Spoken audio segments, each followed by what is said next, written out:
ಆತ್ಮೀಯ ಶಿಕ್ಷಕ ಆಕಾಂಕ್ಷಿಗಳೇ, ತಮ್ಮೆಲ್ಲರಿಗೂ ಸ್ವಾಗತ. ವೀಕ್ಷಕರ, ಇಂದಿನ ಈ ಒಂದು ವಿಡಿಯೋದಲ್ಲಿ ಶಿಕ್ಷಕರ ನೇಮಕಾತಿ 2026 PST GPSTR HSTR ಹೊಸ ನೋಟಿಫಿಕೇಷನ್ ಲೋಡಿಂಗ್ ಅಂತಲೇ ಹೇಳ್ಬೋದು. ವೀಕ್ಷಕರೇ, ಶಿಕ್ಷಕರ ನೇಮಕಾತಿ ಕುರಿತು ಒಂದು ಬಿಗ್ ಬ್ರೇಕಿಂಗ್ ಅಪ್ಡೇಟ್ ಇಂದಿನ ಈ ಒಂದು ವಿಡಿಯೋದಲ್ಲಿ ತಮ್ಮೊಂದಿಗೆ ಶೇರ್ ಮಾಡ್ತಾ ಇದ್ದೀನಿ. ವಿಡಿಯೋನ ಸ್ಟಾರ್ಟ್ ಮಾಡೋಣ. ಅದಕ್ಕಿಂತ ಮುಂಚೆ ದಯವಿಟ್ಟು ವಿಡಿಯೋನ ಲೈಕ್ ಮಾಡಿ, ಅದರ ಜೊತೆಗೆ ನಮ್ಮ ಯೂಟ್ಯೂಬ್ ಚಾನಲನ್ನು ಕೂಡ ಸಬ್ಸ್ಕ್ರೈಬ್ ಮಾಡಿಕೊಳ್ಳಿ. ಸೊ ವೀಕ್ಷಕರೇ, ನೇಮಕಾತಿ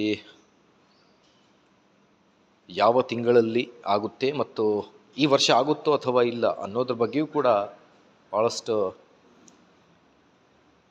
ಒಂದು ಹೋಪ್ ಇದೆ. ಶಿಕ್ಷಕ ಆಕಾಂಕ್ಷಿಗಳಿಗೆ ಈ ತಿಂಗಳಲ್ಲಿ ಆದರೂ ನೋಟಿಫಿಕೇಷನ್ ಬರುತ್ತಾ ಅಥವಾ ಮೇ ತಿಂಗಳಲ್ಲಿ ಬರುತ್ತಾ ಅನ್ನೋದ್ರ ಬಗ್ಗೆ. ಬಟ್ ಈಗ ಎಲೆಕ್ಷನ್ಸ್ಗಳು ಬರ್ತಾ ಇವೆ, ಹಾಗಾಗಿ ಮತ್ತೆ ಕೋಡ್ ಆಫ್ ಕಂಡಕ್ಟ್ ಜಾರಿ ಆಗುತ್ತೆ. ಆದ ಕಾರಣದಿಂದ before code of conduct notification ಆಗಿದ್ದೇ ಇದ್ದರೆ ಅಥವಾ ಕೋಡ್ ಆಫ್ ಕಂಡಕ್ಟ್ ಮುಗಿದ ಮೇಲೆ ನೋಟಿಫಿಕೇಷನ್ ಅಂದರೆ ಮತ್ತೆ ಮೇನಲ್ಲಿ ನಿಮಗೆ ನೋಟಿಫಿಕೇಷನ್ ಆಗುತ್ತೆ ವೀಕ್ಷಕರೇ. ಸೊ ಹಾಗಾಗಿ ಮೋಸ್ಟ್ ಪ್ರೊಬಾಬ್ಲಿ ಏನೇ ಆಗಲಿ ಈ ವರ್ಷ ಶಿಕ್ಷಕರ ನೇಮಕಾತಿ ಆಗಲಿ, ಅದು ಕೂಡ ಮೇ ಅಥವಾ ಈ ಒಂದು ತಿಂಗಳಲ್ಲಿ ನೋಟಿಫಿಕೇಷನ್ ಆದಷ್ಟು ಬೇಗ ಬರಲಿ. ಬಿಕಾಸ್ ಭಾಳ ಈಗರ್ಲಿ ವೇಟ್ ಮಾಡ್ತಾ ಇದ್ದಾರೆ ಮತ್ತು ಸ್ಟ್ರೈಕ್ ಕೂಡ ಮಾಡ್ತಾ ಇದ್ದಾರೆ ಶಿಕ್ಷಕ ಆಕಾಂಕ್ಷಿಗಳು. ಆದಷ್ಟು ಬೇಗ ನೇಮಕಾತಿಯನ್ನು ಮಾಡಬೇಕು ಅನ್ನೋದ್ರ ಬಗ್ಗೆ. ಸೊ ಸರ್ಕಾರ ಆದಷ್ಟು ಬೇಗ ಶಿಕ್ಷಕರ ನೇಮಕಾತಿ ಮಾಡಲಿ.